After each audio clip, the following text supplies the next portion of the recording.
Hello, everyone, and welcome to the primer on how to use AI. So the reason I'm doing this is because I give a lot of advice and talk about AI here and there, but I'm quite amazed at how people view AI and how they see it and how they feel they can and should use it. And many times, very often, it's just completely way off, and they expect extremely different things from AI, and they expect things which just are not going to happen, or they're going to happen incorrectly, or they're just going to produce really bad results.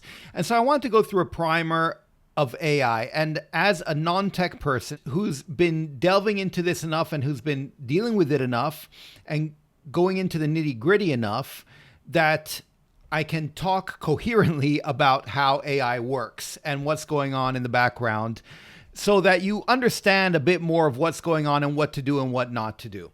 And hopefully then you can use this as a general primer anytime you want to use AI, whether it's professionally, whether it's personally, or anything like that.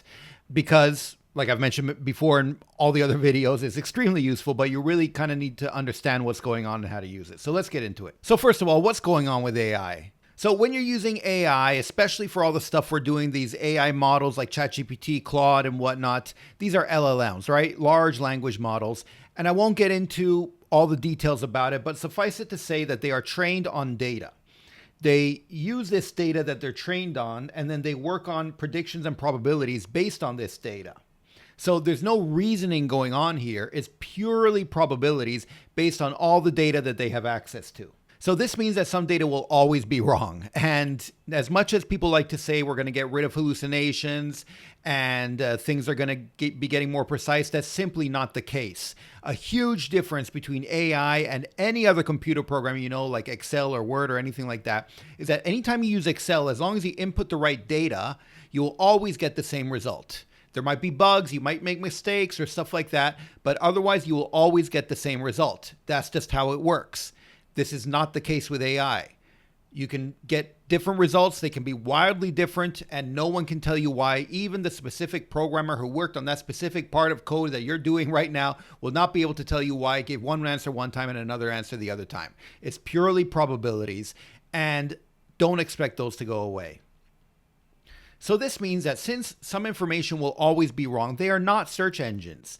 They work differently from Google or whatever other search engine you want to use. Remember that the data they are trained on is all data. It's not just the Wikipedia or the official stuff and firsthand data, primary sourced data or whatnot. No, it's all data, and this includes all the blogs and social media and whatever else that this particular LLM has access to. It can be contradictory data, it can be really bad data, and they're going to fill in the gaps when they don't have data because they work on these probabilities.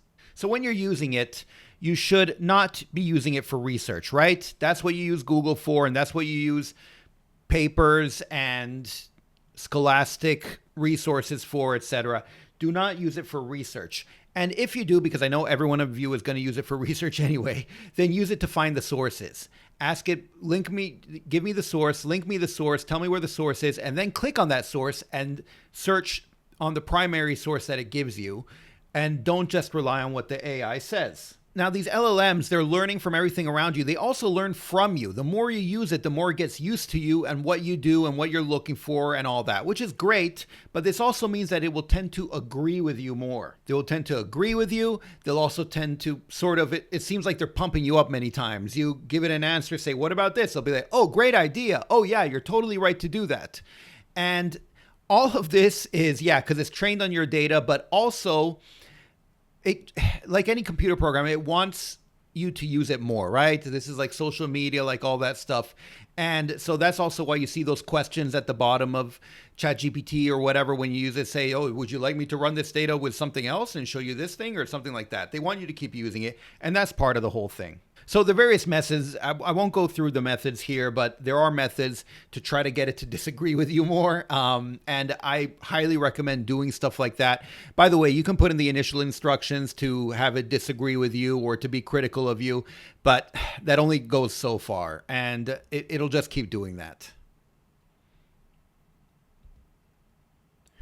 And never forget that your data is a product. I don't care if you're paying for it or if you're not. Your data is the product here. And so whatever way that you're using it, anything that you write and you plug into that text box, that's being used, that goes on a database somewhere. And by the way, your AI history can be used in court. It can be used in arbitration, and legally speaking, yeah, it can be used. So yeah, just keep all that in mind. So having said all that, what should you use it for? How do you use AI? Well, you use AI for anything you wish, right? AI, and I've mentioned this before, but the people studying AI right now are, the techie people, the tech bros who are really studying all the nitty gritty programming stuff, which again, I don't understand much of. Or else they're like reporters and everything studying AI, and they're kind of studying everything broadly, generally, and quite frankly, can't get into detail about much of anything. But if you're using AI for your industry, your specialization, your field, your expertise, then pretty much by definition, you are at the cusp of everything AI in that particular field, right?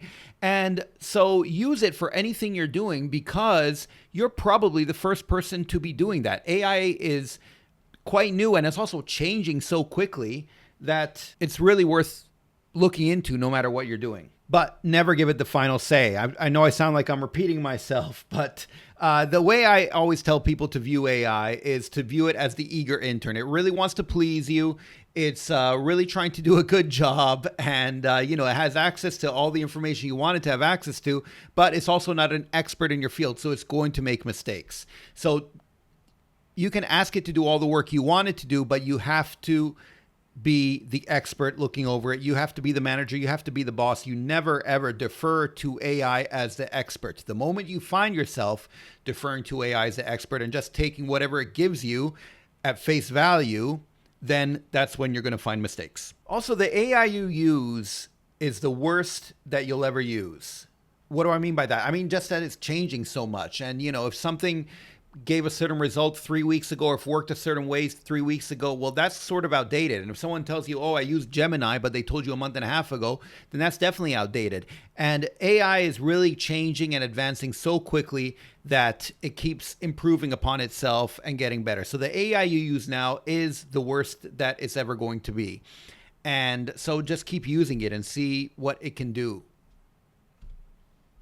And last but not least, and I know I've mentioned this before quite a few times, always be wary of AI agents. I won't get into the details about them right now, but AI agents basically are any type of AI that has access to your files, to your email accounts, to your online account for this, that, and the other. You don't want to do that. There's just so many examples of AI kind of just going rogue and even accessing files they should not have the ability to access, and they definitely don't have the permission to access. And it's crazy how it finds back doors into doing this. And we've had people, including one of the heads, I think, of AI at Meta, at the company formerly known as Facebook, who had issues with this. And so just be very wary of any type of AI agent. And as long as you're sticking to the AI models, these online ChatGPT, the Claude, Gemini, what have you, where they have a text box and you ask it for answers that way, then it's okay. But the moment you start giving it access to a bunch of files and hard drives and stuff like that, then you need to start being very wary. And that was pretty much it. Hopefully you found that useful. I wanted to keep it short and simple and sweet and really to the point.